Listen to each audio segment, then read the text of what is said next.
You ever walk into a room and feel like you don't belong, even though it's supposed to be your home? That was me, that night, stepping back into my parents' loft in Brooklyn.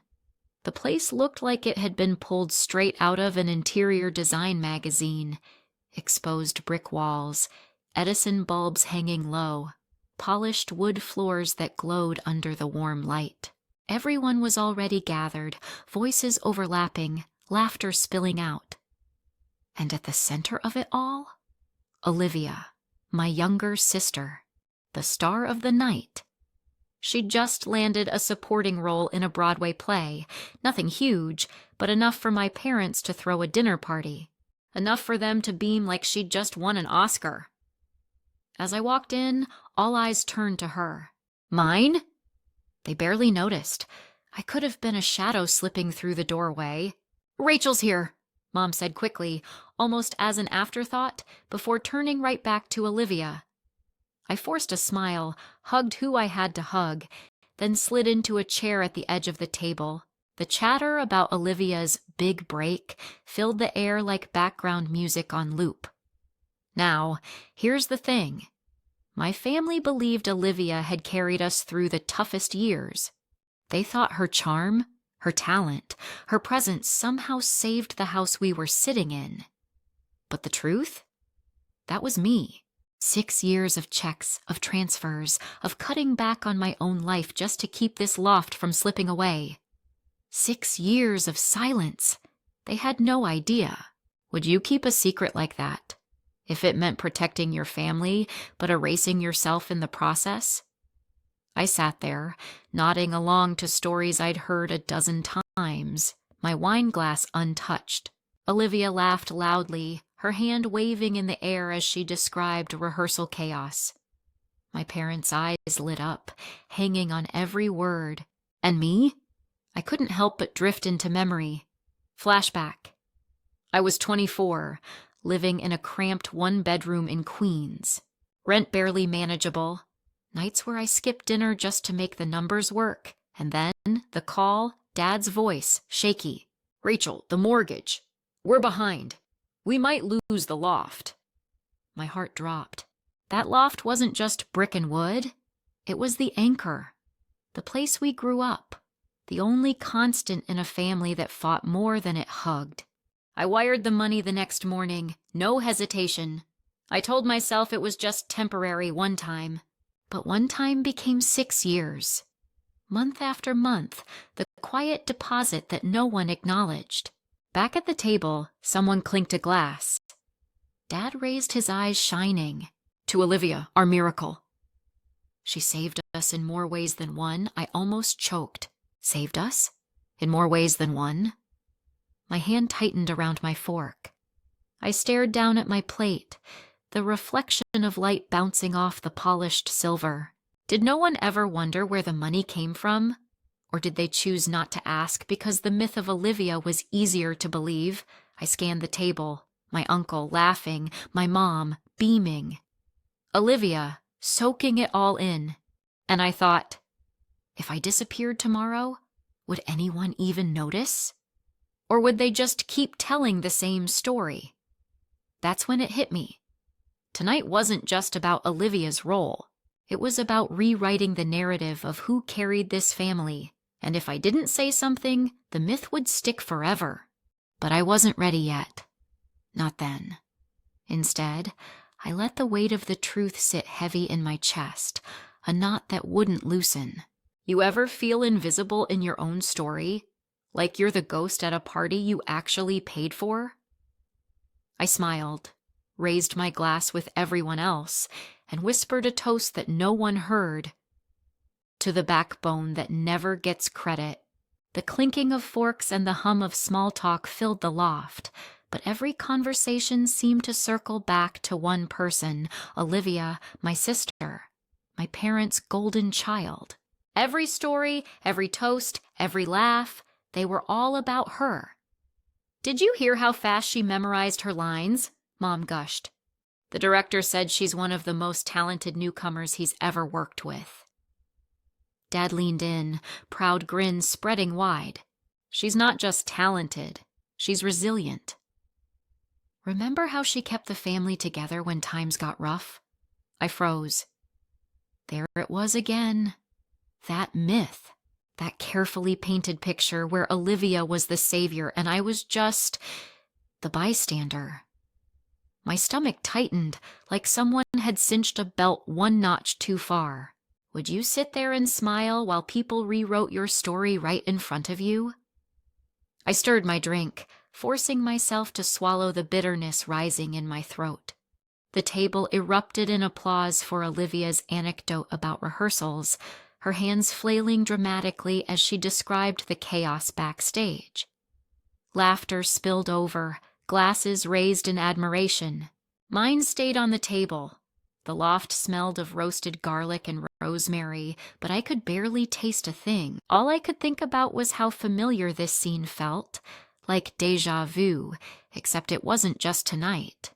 It was my entire life replaying in front of me. Flashback. I was 10, sitting in our cramped living room, clutching a crayon drawing I'd worked on all week. Olivia skipped in, holding a lopsided clay bowl she'd made at art class. "Look what Liv made!" Mom exclaimed, pulling her into a hug. My drawing slipped from my hands, fluttering to the carpet unnoticed. That bowl sat on our kitchen shelf for years. My drawing? I don't even know where it ended up. Back at the table, I pressed my nails into my palm under the cloth napkin. The sting kept me present, but the ache in my chest dragged me backward again. Flashback. I was 16, standing in the rain after a track meet. I'd won, first place. But my parents were late. They showed up only as Olivia walked out of her drama club showcase, still in costume. "She's a natural star," Dad said proudly, wrapping her in a blanket. "Me?" My metal clanged against my chest, cold and heavy, unnoticed. Isn't it strange how some patterns never change? At the table now, my parents kept layering praise. "Olivia," Dad said, raising his glass, "you're proof that passion wins. You're the reason this family made it through." My fork scraped against the plate, metal on porcelain, a sharp sound that cut through the laughter for just a second. Heads turned, then quickly shifted back to Olivia. That was my role, the background noise, the filler in a story I was bankrolling.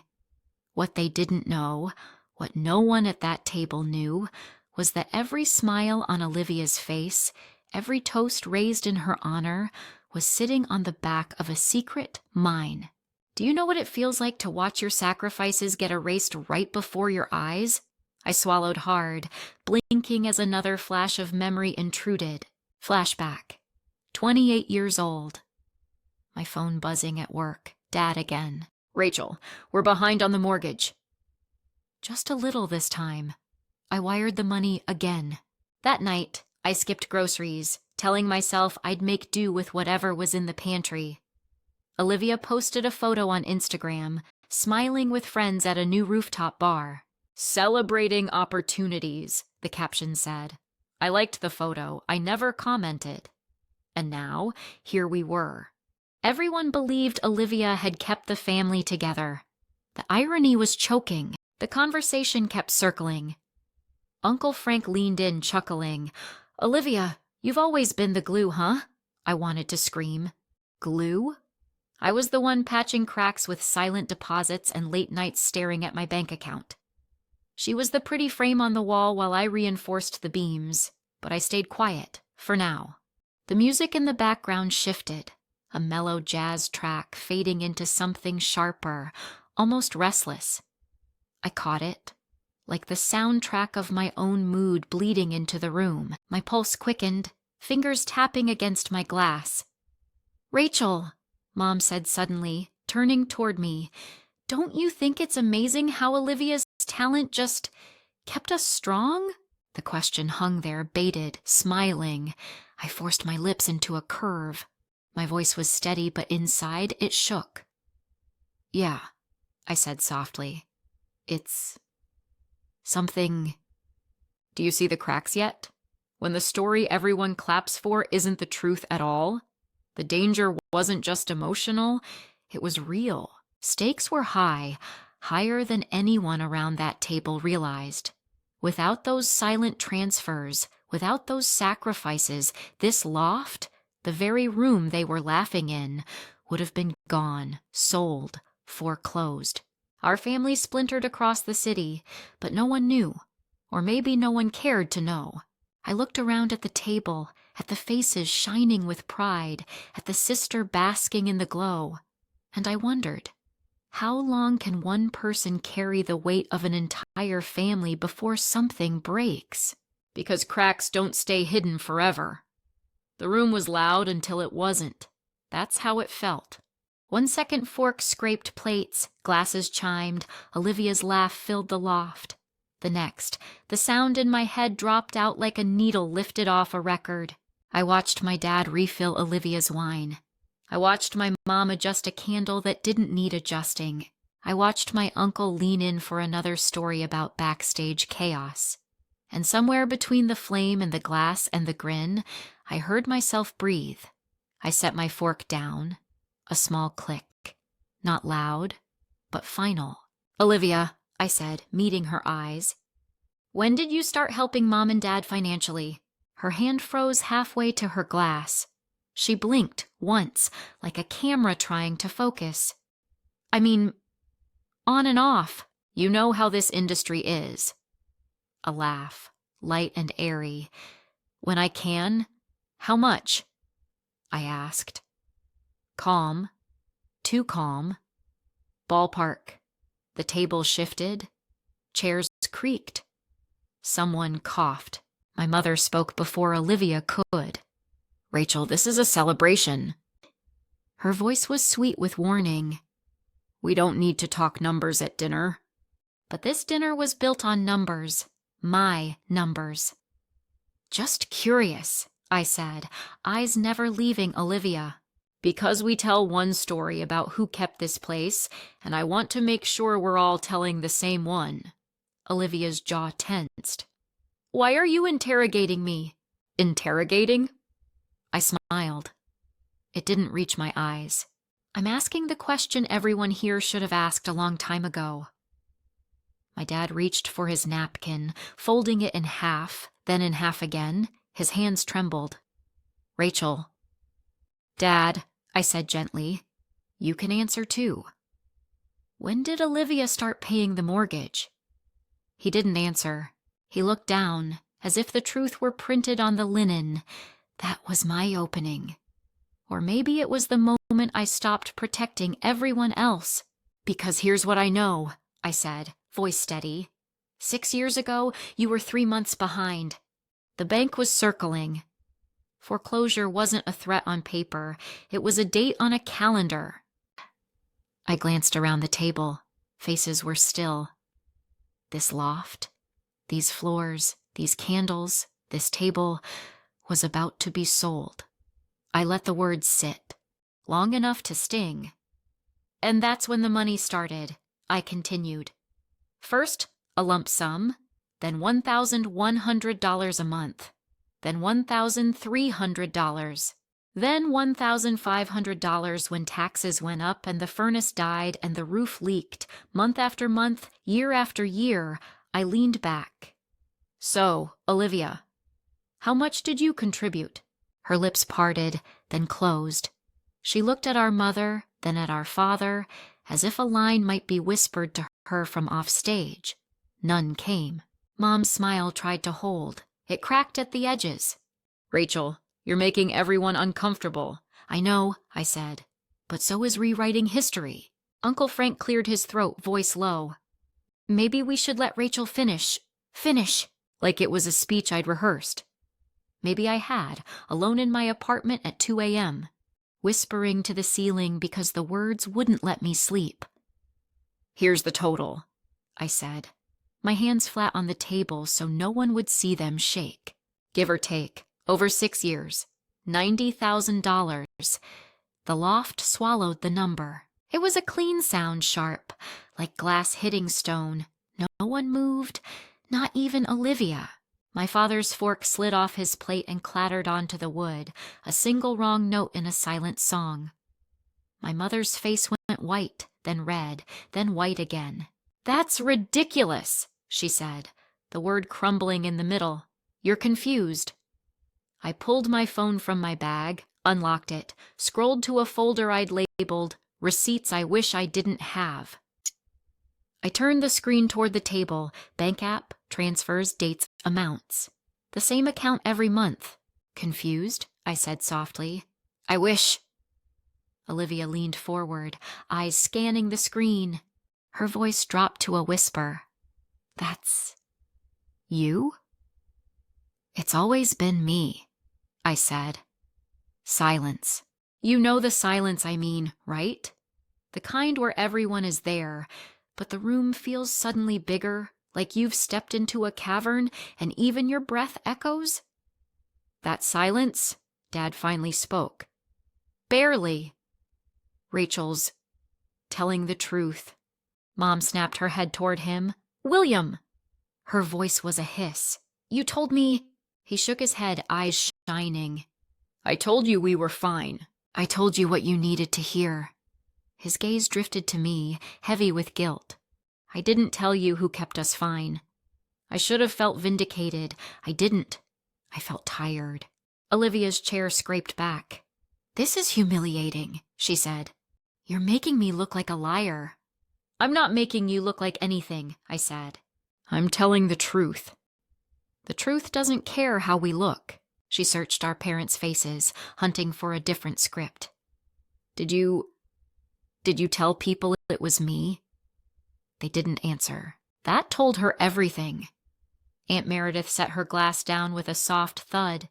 "Diane, you've said for years that Olivia was supporting you." My mother's hand hovered over her wine. She didn't pick it up.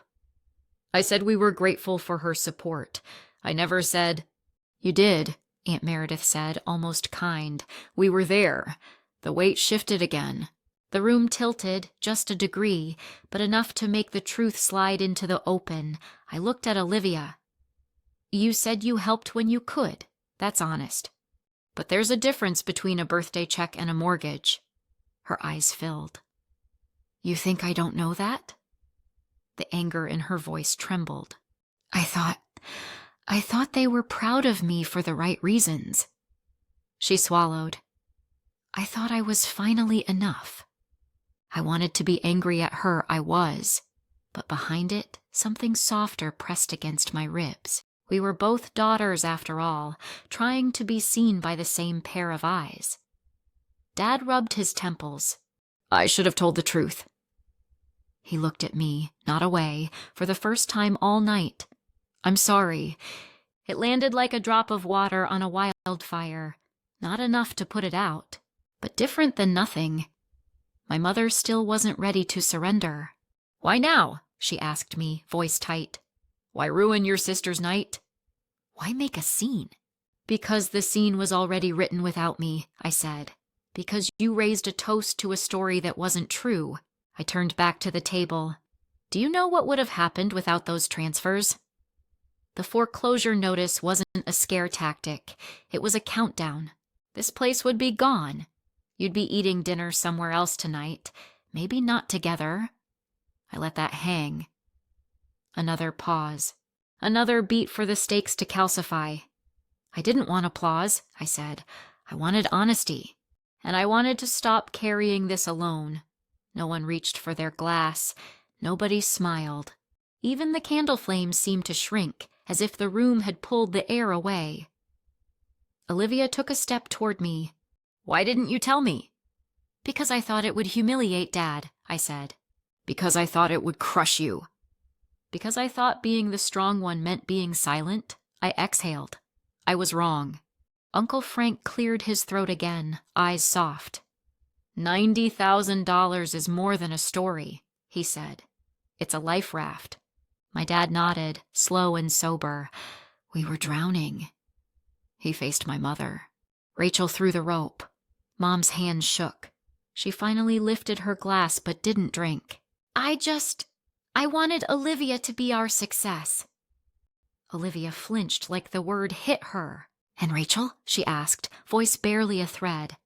My mom's lips parted, closed. She looked at me, really looked, like she was seeing the outline of a person she'd traced wrong for years. The map didn't match the territory. "I'm not your cautionary tale," I said. "I'm not your backup plan. I'm your daughter. And I'm done pretending I'm the air while someone else gets to be the wind." No one moved. Somewhere downstairs a car horn bleated, distant and ordinary. It made the stillness feel even stranger. Olivia's shoulders sagged. She sank into her chair like the bones had left her body. "I didn't ask for their version," she whispered. "I just didn't correct it." "That's how myths work," I said. "They don't need villains. They just need silence." My dad set his napkin beside his plate. "No more silence." He looked from Olivia to me. "No more lies. We can't keep living in a house held up by secrets." I nodded once. "Then say it out loud." I didn't look away. "Say who saved this house." He inhaled, shaky. "Rachel saved this house." The words didn't fix anything, but they unlocked the room. I felt the air move again. The candles steadied. Somewhere, a neighbor's music drifted through the brick like a reminder that the world was still turning. My mother's eyes glossed. She pressed her lips together, stubborn to the end, and then, just a fraction, she nodded. Not a bow, not a surrender, a beginning. I lifted my glass, not to toast, to end the scene. "I'm not asking for a parade," I said. "I'm asking for balance. And from tonight on, I won't carry this in the dark." Would you keep paying the bill for a story that erases you? Or would you turn on the light and let everyone see the receipt? I took a sip. It tasted different now, less like wine, more like oxygen. No applause, no music swell. Just the hush that comes after something honest has been said and refuses to be unsaid. And in that hush, I felt it. Not triumph, not revenge, just relief. The kind that leaves your hands shaking and your spine taller. The kind that says, whatever comes next, it will come with the truth in the room. The morning after the dinner felt like waking up after a storm. The loft was still standing, but the air had that washed clean smell, sharper than usual, like something heavy had finally broken and drained away. My phone lit up with missed calls, Dad, Aunt Meredith. A single text from Olivia. "Are you home?" I stared at it, thumb hovering, then set the phone face down on the counter. The kettle whistled. I poured, watched steam curl, and tried to hear my own breath over the echo of last night's silence. Dad knocked an hour later. No speeches, no complicated preface. He stood in my doorway looking smaller than I remembered, jacket wrinkled, eyes tired. "Can I come in?" he asked, like he needed my permission to enter the truth. We sat at my little table, 2 chipped mugs, the hum of my old fridge filling the spaces between us. He started and stopped twice. Then he said the thing I didn't expect to hear so soon. "I'm sorry." Not grand, not dramatic, just steady. "It wasn't just the money," he added, voice catching. "It was letting you go unseen." I watched his hands, the same hands that taught me how to hold a measuring tape when we fixed a wobbly shelf in the old bedroom. They shook. I put my palm over them the way you do when you steady a ladder. "No more secrets," I said. "That's the only way any of this works." He nodded, almost grateful for instruction. "No more secrets," he repeated, like a vow. And then the second surprise of the morning. "Let's get help. Family therapy." Those words used to sound like a sitcom punchline to me. Awkward waiting rooms and forced smiles. But a week later we were there. A converted brownstone in Park Slope. The smell of lemon cleaner and cheap coffee. A woven rug that had seen too many shoes and too much truth. The therapist, Mara, had kind eyes and a way of letting silences do part of her job. She asked simple questions that weren't simple at all. "What did you learn about love in your home?" she asked, looking at each of us like the answer might be different every time. Mom spoke first, posture perfect, voice clipped. Love meant showing up. Appearances mattered. We wanted to be a family people could be proud of. Mara tilted her head. Being proud for what? For success, Mom said, and the word stuck to the roof of her mouth. For achievement, she exhaled. For Olivia's promise. For Rachel's reliability. She glanced at me, a fraction softer. We didn't celebrate the reliable things. We expected them. Olivia picked at a loose thread on the couch. I wanted to be worth the way you looked at me, she said to Mom, then corrected herself. The way you looked at the idea of me, she swallowed. When people thanked me for things I hadn't done, I didn't correct them. I wanted the feeling to last. I let that in. It made room for more than anger. Not instead, but alongside, Mara turned to me. And you? Love meant being the steady one, I said. It meant solving things before anyone noticed they were broken. It meant being quiet so someone else could be the story. And what did that cost you? My throat tightened. Belonging, I said finally. It cost belonging at my own table. The work wasn't glamorous. It was lists and boundaries and awkward pauses where we practiced saying small, honest things without letting them turn into weapons. Mara had us write down 3 sentences we could use when old patterns tried to drag us back. Mine were practical, like me. I can help only when it's acknowledged, clearly and publicly. No financial support without transparency from both parents. If praise is given, it must match the facts. We read them out loud. They sounded stiff, and then less stiff, like new shoes that needed breaking in. There were good moments, too. Dad telling me about his cardiac rehab group, letting me be proud of something he'd hidden. Mom showing up to the 3rd session with a folder.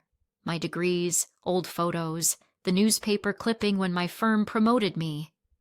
I should have hung these years ago, she said, voice shaking. I didn't know how to brag about you without making it a competition. You don't have to brag, I told her. Just see me. I'm trying, she said. I'm trying now.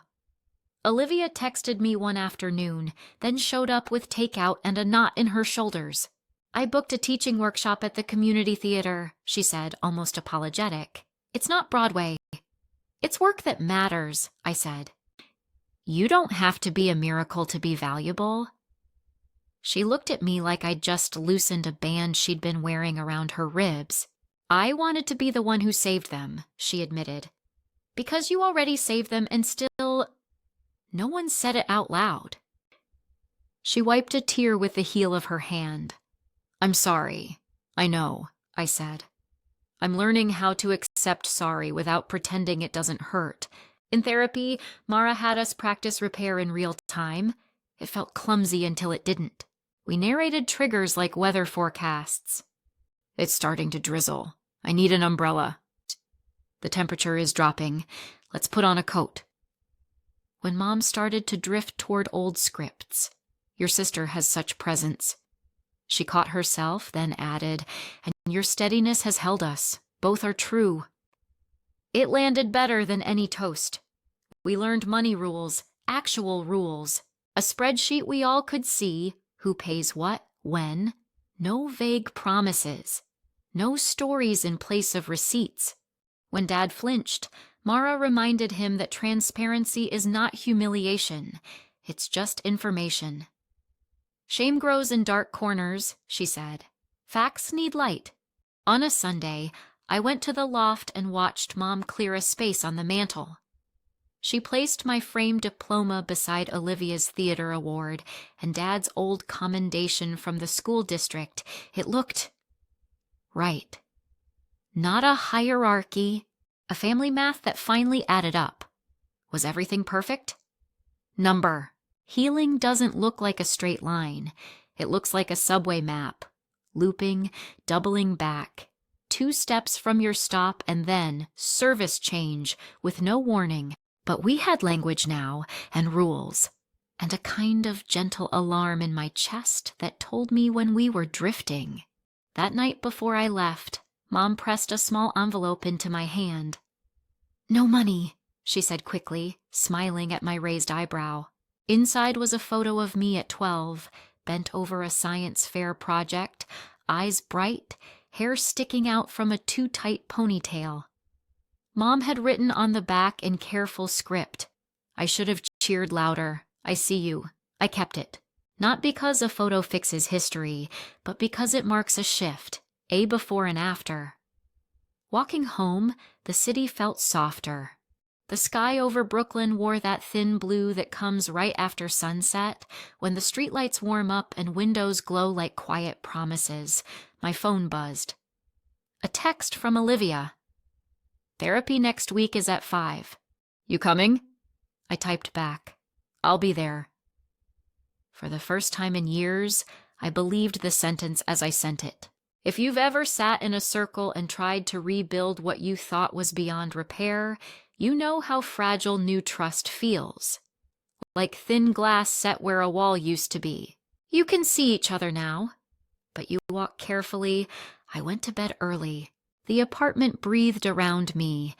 The city hummed like a lullaby learned in childhood. I slept. Not deeply, but without the old vigilance. Hope is quieter than fear. You can miss it if you're not listening, and maybe that's why I didn't hear the next thing coming. I thought the storm had passed. I thought the hard part was over. I thought speaking the truth out loud would be the end of the story. I was wrong. It was only the beginning. If you've ever tried family therapy, or wanted to, what was the first small change you noticed? Tell me below. Someone reading this might need your map. The week after therapy, life settled into something almost ordinary. I went to work, took the early train, answered emails before anyone else logged on. My screensaver was a quiet lake. I liked the stillness. I liked pretending stillness meant safety. Tuesday night, an email slipped into my inbox between a vendor invoice and a calendar invite. Subject line: local feature, a family's triumph through art. The sender was a name I recognized from lifestyle pieces about Brooklyn creatives, soft focus photos, exposed brick. The kind of stories that make you want to buy a plant you don't know how to keep alive. I clicked. "Hi, Rachel," it began, warm and chirpy. "I'm writing a feature on your sister's inspiring journey and the tight-knit family that supported her. Would you be open to a few quotes? It would mean the world to Olivia." I reread the line 3 times. It would mean the world to Olivia. My finger hovered over reply, then I closed the laptop. We were building trust in therapy. We were learning to talk before we performed. I texted Olivia. "Did you give a reporter my email?" She didn't answer. By morning, the email felt like a pebble in my shoe. Small, but it rubbed every step. I forwarded it to my dad and asked him to loop Mom and Olivia. "I don't want to be included without context," I wrote. "Please tell the reporter no." Dad responded with a thumbs-up emoji, then a second message. "We'll handle it." You ever breathe out and think, okay, that one's handled, only to realize the real fire was behind you the whole time? Because Friday, on the F train, the article was already live. A coworker DM'd me a link with a skull emoji and, "Is this about you?" I clicked. My face reflected faintly in the screen as the headline loaded. Sisterly devotion. How a rising star held her family together. The lead paragraph was sugar-coated poison, Olivia's talent, Olivia's grit, Olivia's steadfast support during a difficult financial period. Then a pivot. Some in the family struggled with jealousy, making Olivia's climb even steeper. Jealousy. That word landed like a slap. I scrolled faster. The photos were beautiful. Olivia against a theater marquee, Mom arranging flowers in the loft, Dad at the window, thoughtful, softened by the lens. There was a pull quote. "Art saved us," Mom said. "Olivia saved us." And then my name, not directly, not quoted, but threaded in like a cautionary tale. An older sibling had trouble celebrating Olivia's success, the reporter wrote. She tried to take credit for financial choices that weren't hers, creating divisions just as the family needed unity. My throat went dry. The train shuddered. Someone jostled my shoulder. The car smelled like coffee and wet wool. I reread the line until the words lost shape. Tried to take credit. My phone buzzed again. Another message. "You okay?" Then another. "This is wild." Then, "Did you actually fight your sister at a party?" I looked up. Across from me, a teenager watched a video with the sound off, captions racing. I wondered how long it would take for my life to turn into captions, for my name to be a scroll at the bottom of someone else's screen. I stepped off 2 stops early and walked above ground. Cold air slapped my cheeks awake. I dialed Olivia. No answer. I dialed again. Voicemail. I typed, "Did you talk to that reporter?" The text turned green. Sent, delivered, no reply.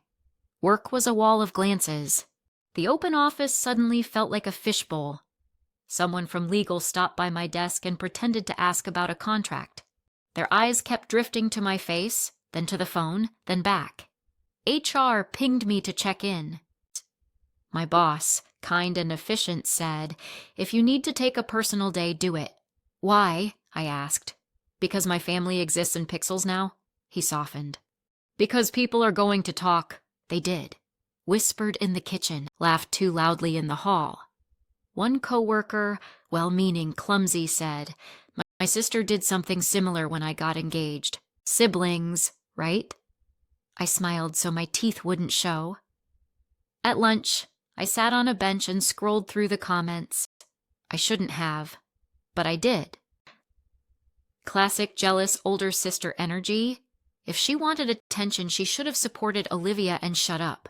Some people just can't handle not being the star.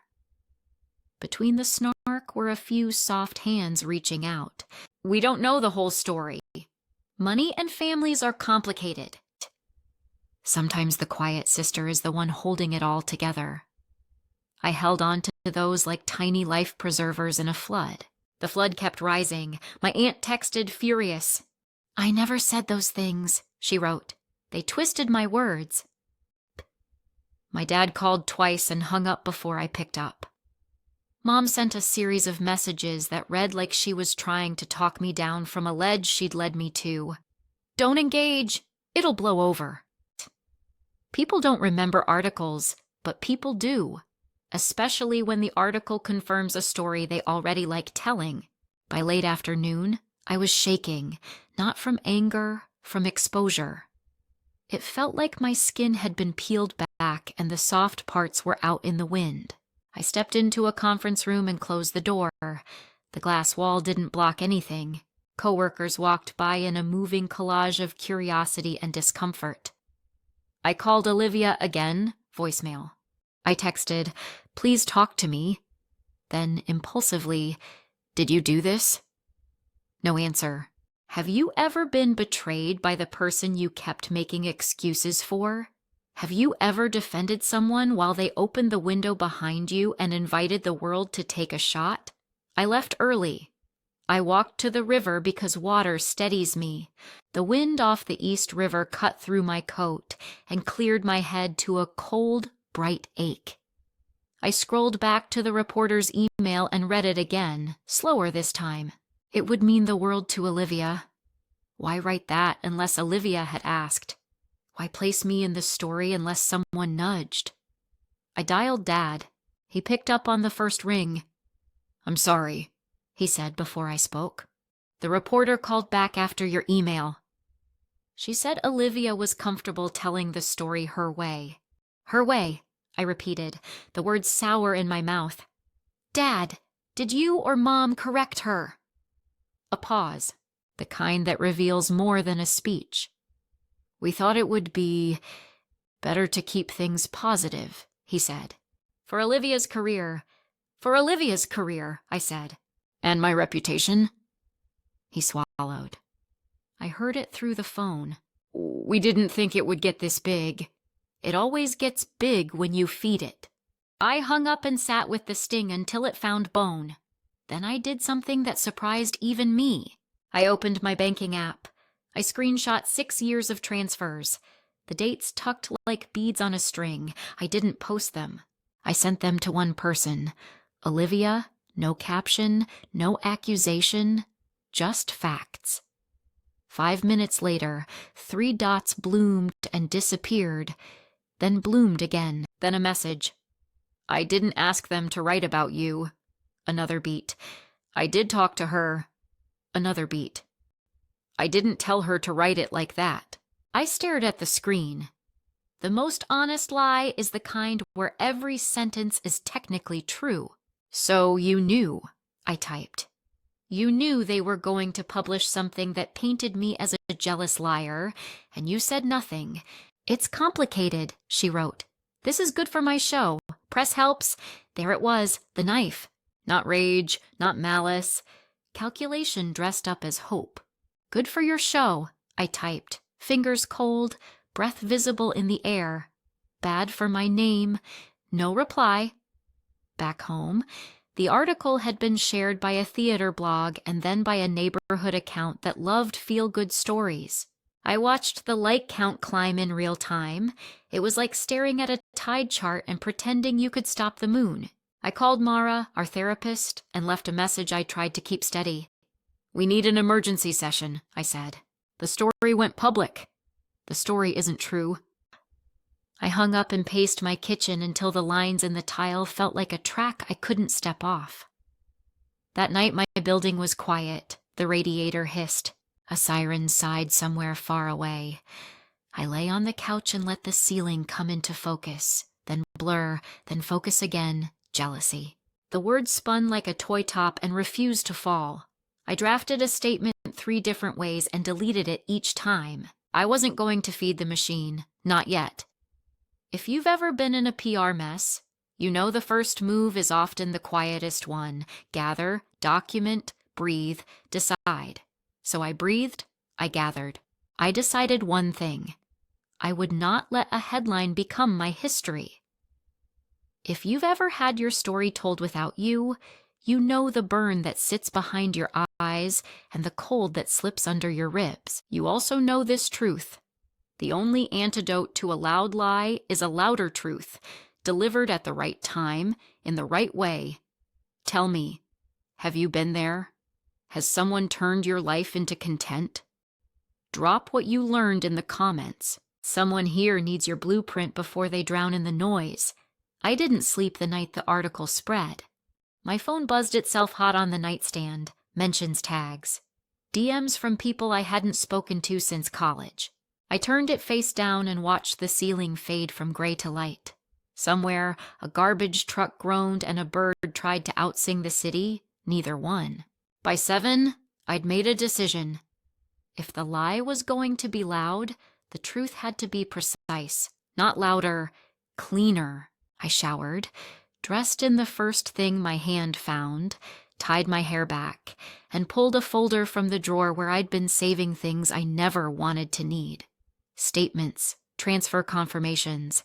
The certified letter from the bank dated 3 summers ago with the words, "Notice of default" in a font like a verdict.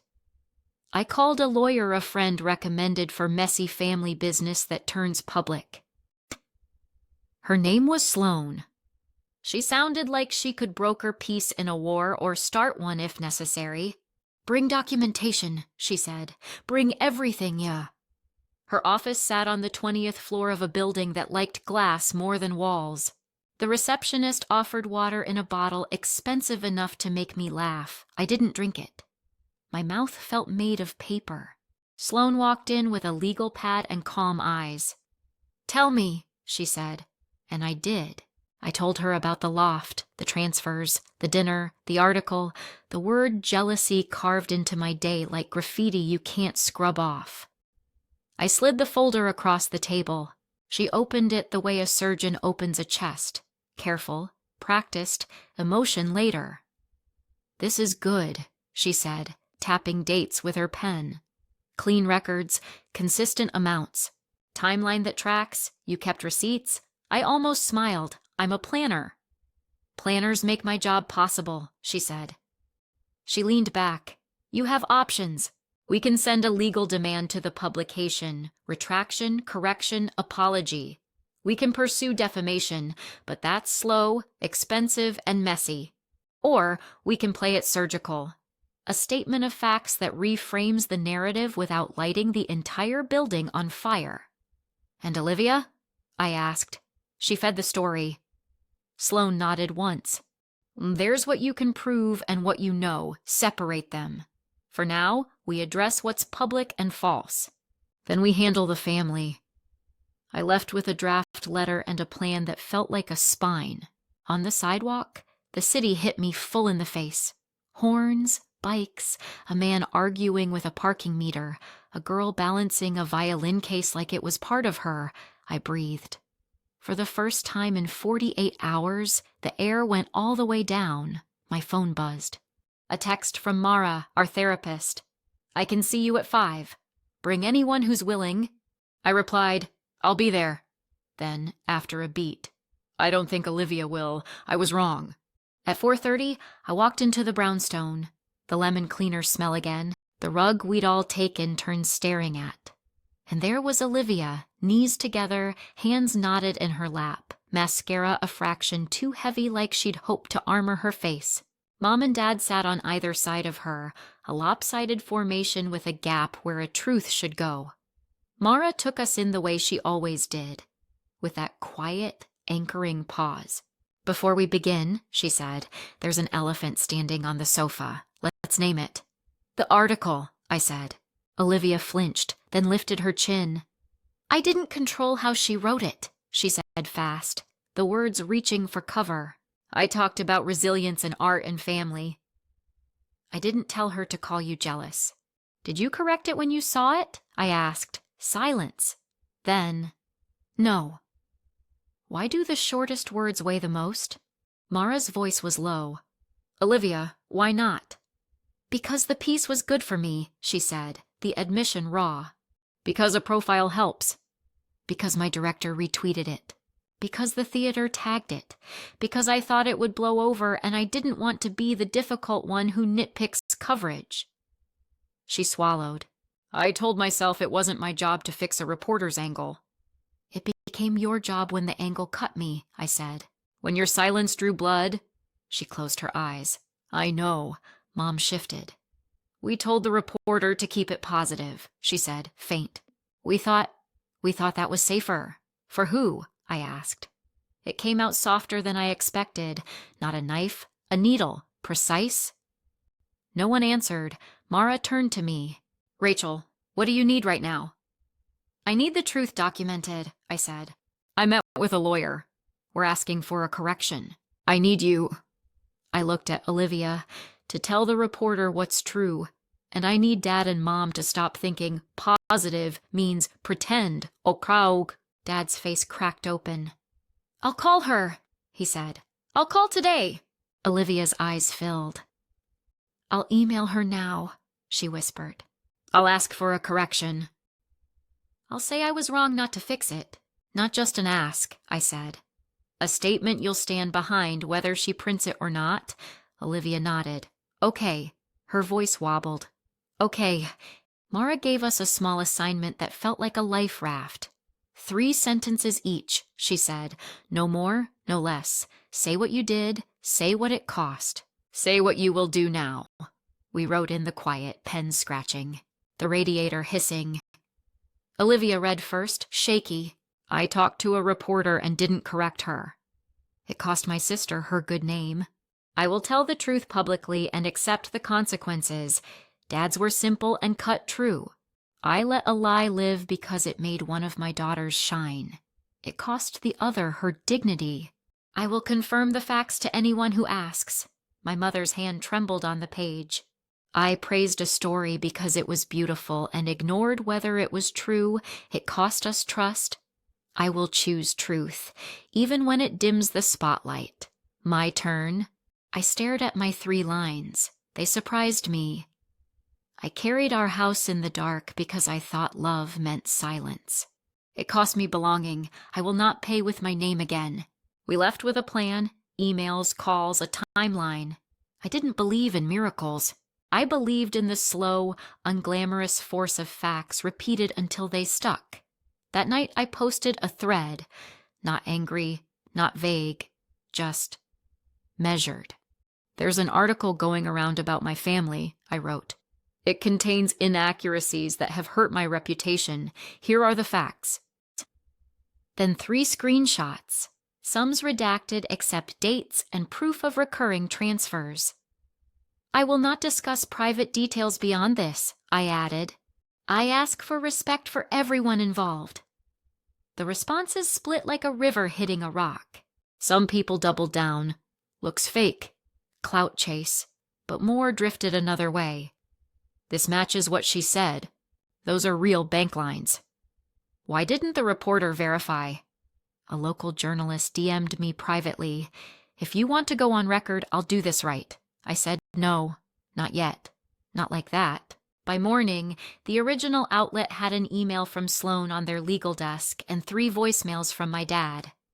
At noon, Olivia posted her own statement. No PR sheen, just a square of text on a white background. I should have corrected a reporter. I didn't. The financial support cited in that piece was not mine. It was my sister's. I'm sorry. She turned off comments. She didn't turn off consequences. The theater untagged the article.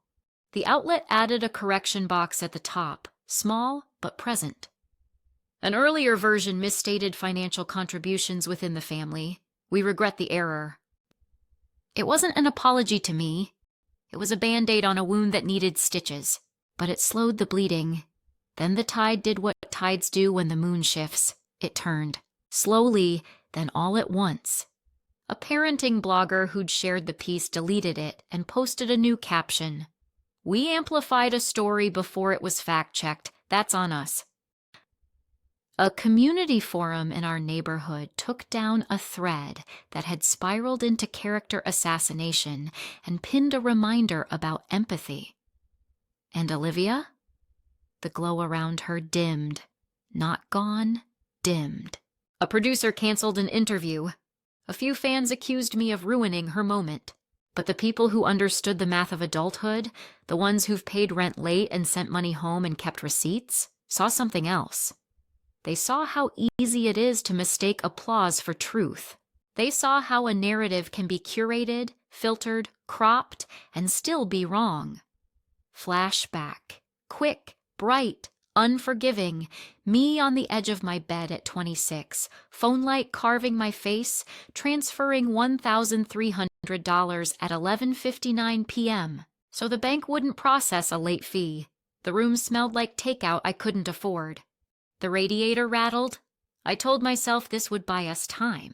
I told myself nobody needed to know. The screen blinked, transfer complete, and I put the phone down like it was a brick I'd placed in a wall no one would ever see. Back in the present, that wall finally had light on it. Brick by private brick, it was visible. Not beautiful, true. By late afternoon, Sloan called. Correction posted, she said. Reporter sent a private apology to counsel, not to you because of course. We can push for a public one, but we have bigger wins already. Retractions from syndicates, a note added to the social posts, and more importantly, your record set, I thanked her. I don't want a spectacle, I said. I want my name back. You're getting it, she said. And you didn't set the building on fire to do it. When I hung up, I realized I wasn't shaking. Not relief, not yet, but steadiness. The kind that comes after you stand up on a boat and your legs find the water's rhythm. Mom texted a photo, my diploma on the mantel next to Olivia's award, both centered under the same light. This is small, her message read, but it's a start. I wrote back, starts matter. That night, I opened my windows and let the cold in. The city's noise braided into something like a song.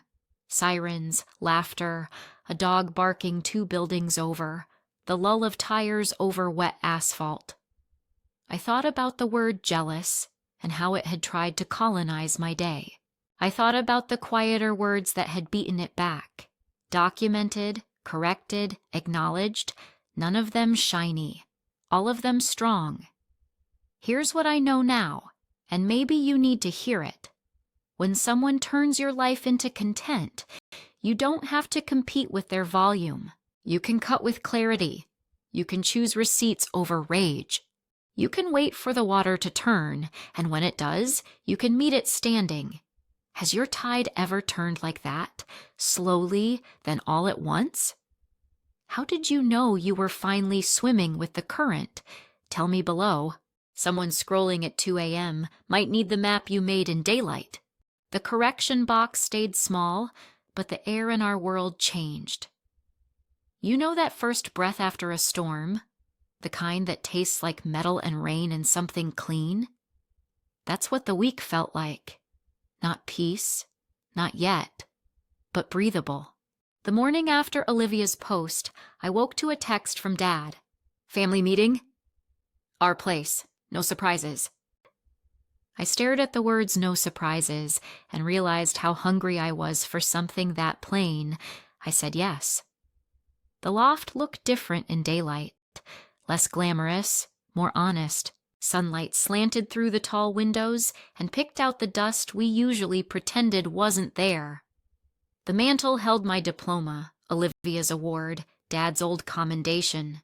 3 rectangles under the same wash of light. A row of effort, imperfect and real. Mom had arranged tea instead of champagne. The cups didn't match. She didn't apologize for it. We sat, me, Olivia, Mom, Dad, like 4 corners to a table that had wobbled for years and was finally ready for shims. I want to start, Olivia said. No makeup armor this time, just her face, younger and older all at once. I said sorry on the internet.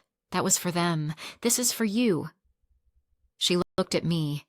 I am sorry for choosing silence when it protected my narrative and cut yours, for taking the shortcut you built with your money and calling it my road. Her voice wavered. You saved the house. I benefited from the myth. I won't do it again. I listened for defensiveness, for the qualifying, but that usually sneaks in after apologies. It didn't show. There was just the shaky truth of someone trying to put their spine where their pride had been. What do you need from me? She asked. Boundaries, I said, not as a weapon, not as a wall, as a blueprint. Clear ones. Not just feelings, rules. Dad slid a yellow legal pad to the center of the table like a peace offering. Let's write them, he said. Let's not trust our memories to do honest work. We drafted the way a careful crew drafts a new frame. Measure twice, cut once. Boundary 1. Public truth. If anyone in this family speaks publicly, interviews, posts, profiles, we fact-check in advance when it involves money, housing, or who saved what. No spin, no softening, no hero edits. If it can't be said accurately, we don't say it. Boundary 2. Financial transparency. If help is requested, it's documented, agreed, and limited. No secret loans. No silent transfers under the table. Love is not a line of credit.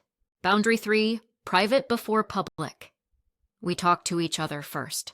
If something blows up online, we call, we text, we show up. We don't learn our family from a caption. Boundary 4. Equal light. The mantle rule.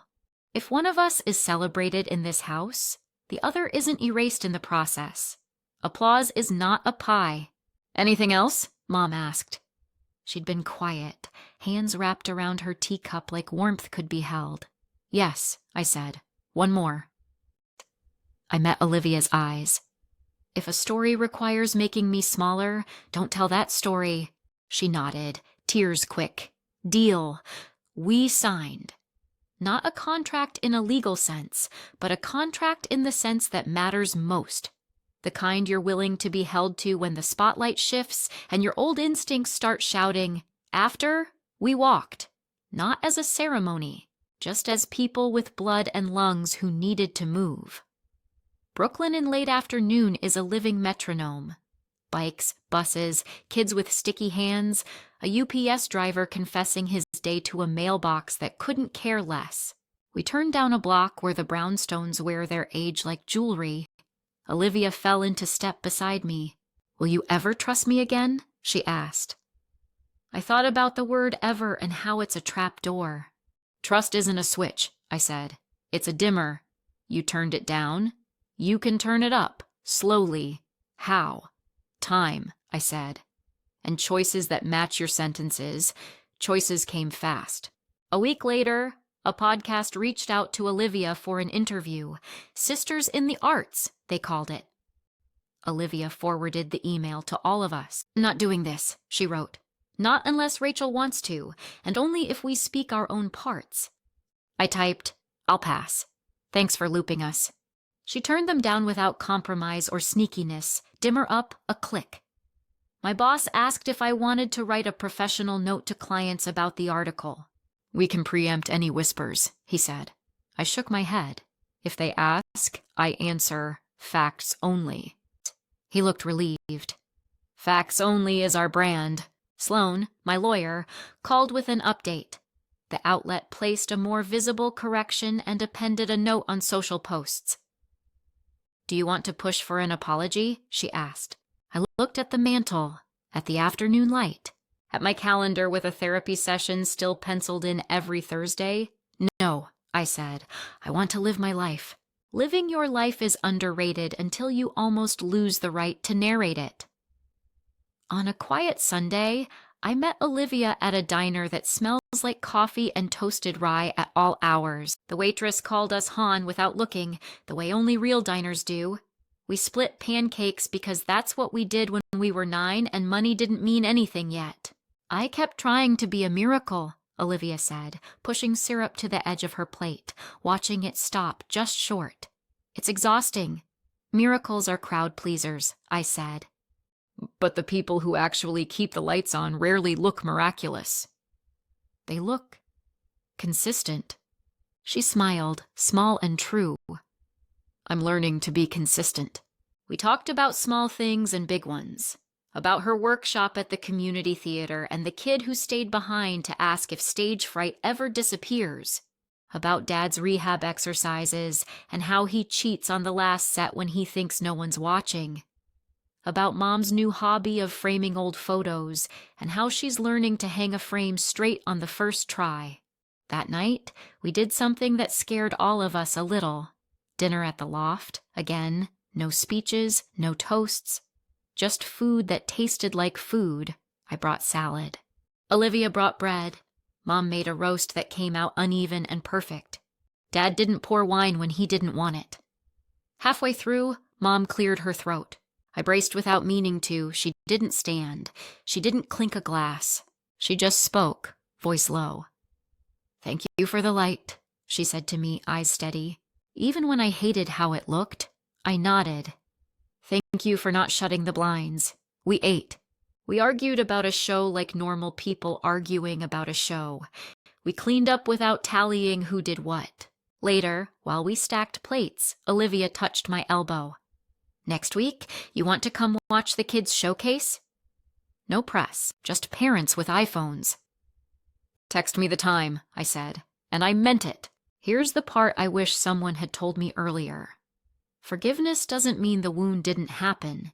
It means you stop pressing on it to prove it's there. It means you build a guardrail on the road you crashed on, not because the road is evil, but because you learned where the curve bites. So we built guardrails. We taped our boundary list inside a kitchen cabinet. We kept therapy on the calendar even when things felt fine, especially when things felt fine. We gave the mantle rule teeth. We became the kind of family that can say, "I don't know," without flinching, and "I was wrong" without theatrics, and "I need help," without turning it into a sainthood application. A month later, the city put on spring like a brave new coat. The loft windows opened. The neighborhood's trees did their green miracle in slow motion. Life didn't become a montage. It stayed itself.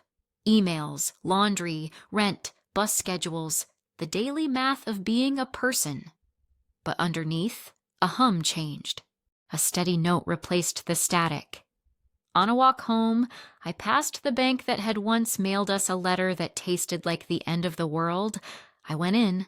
I asked them to mail copies of the last 6 years' receipts to my address.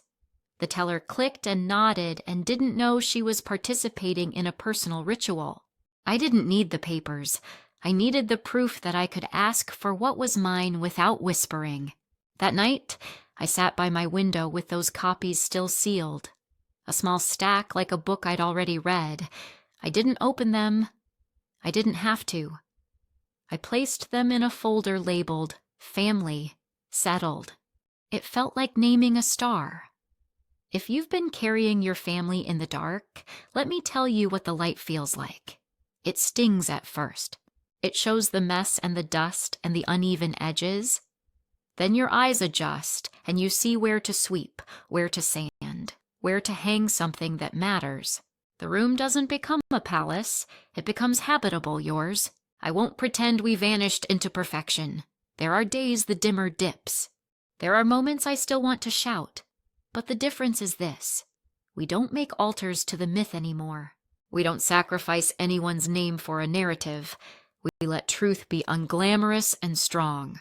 So here's where I'll leave you, because this is where I leave myself. Love without truth turns into performance. Truth without love turns into punishment.